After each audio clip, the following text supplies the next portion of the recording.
I don't know about you, but reading 35 pages of legal is not, it's not what I consider fun. It doesn't interest me. Yeah. No. When I started out doing this product design work, I took my last decade of work and I asked myself, what do I enjoy the most? And it was doing engineering and doing it under pressure, doing it under a tight timeline, right? Doing under like someone wants some crazy constraint that they can't find off the shelf and they don't know who to turn to, and we'll make it happen. So doing that most of the time is my goal. And yeah, getting bogged down with all this legal stuff, it is necessary. If you're chasing, like, those contracts are nice to have for sure. Getting in their system is great. Being an approved vendor and being able to be leaned on a regular basis for work is fantastic. Right. And the fruits of that labor can be well worth it. So here's another thing what we realize.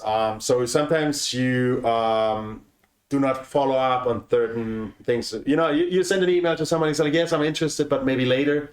You forget to follow up on that. Sure, there are tools out there, but every tool needs somebody using and maintaining the tools.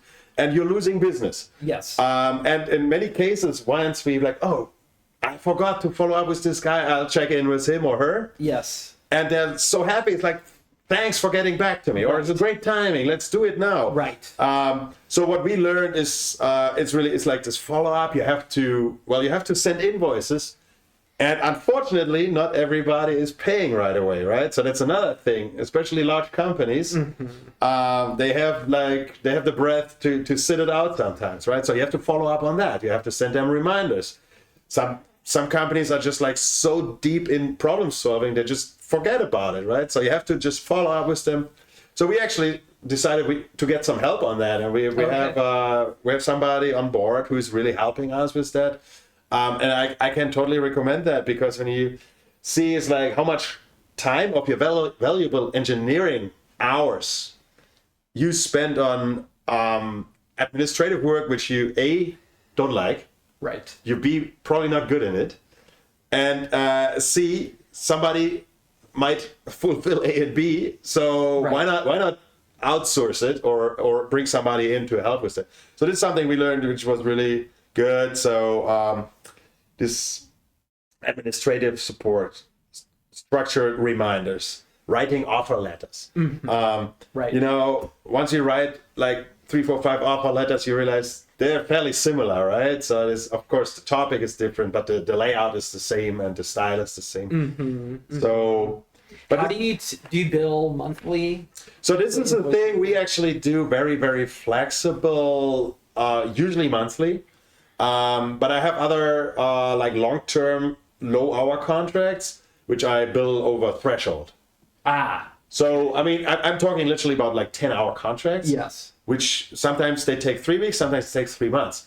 So I'm not billing 3 hours at the end of the month if I only do that. So we do by threshold or by time, but when it's by time, it's usually monthly. Yeah, okay. We're monthly too, I wouldn't suggest to do longer than that, because everything that you have to invoice means you are giving a credit to your customer, right? Oh, yeah. So if you would do a quarterly pay, and then they have like 60 days net pay strategy behind that, right, terms, that means that you're like waiting 4 or 5 months for your money. Yeah, not good. They're making money on your money too. Yes, exactly. It's not good. So, but I also don't recommend to go like less than a month, because it's just too much administrative effort.